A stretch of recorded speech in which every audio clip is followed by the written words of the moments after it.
this treatment this year, we had to, by getting a detection and utilizing that information to feed into a treatment plan for this season's treatment, we really wanted to make sure we left no cards left on the table after we were done. We want to take a closer look at what did we miss from 23, 24, how do we make this treatment that much better, so that way we can treat as if this is our last treatment. This treatment has felt a little bit more prescriptive than previous years, where we were, previous years we did a great job of getting the treatment in the water, getting it to our target rates, making sure it was bioavailable for the prescribed amount of time. And then this year we just need to take a closer look at, again, these safe harbors, these areas that they're able to survive in and why they're able to survive, whether that's dilution from additional water source inputs to sorption through organic sediments or organic material. And how do we address those needs of each site specifically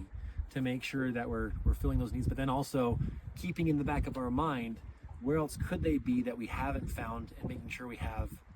accommodated enough of the safe harbor issue throughout the reach of the treatment area to make sure that we're getting an effective treatment to all possible areas. And within that, we've got basically 4 main pillars of our treatment plan, where we're very much treating the river run and the deep holes, but we're identifying areas within those deep holes that we want to keep a bioavailable copper suspended at very specific depths that we've identified.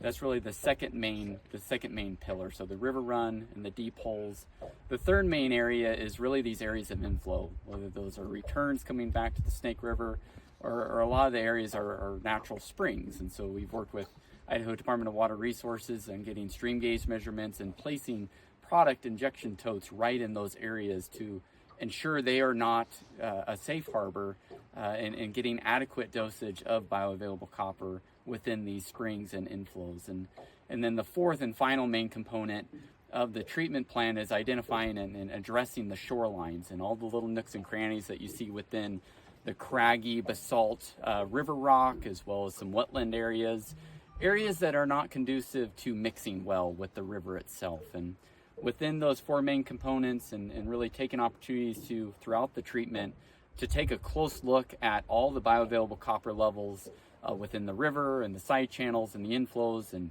more specifically with these deep holes,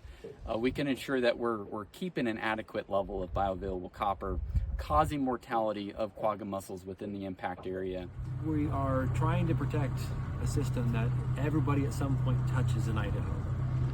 We've got portions of the border that have the Snake River. We have ag land that goes across the Snake River Smile across the middle of the state.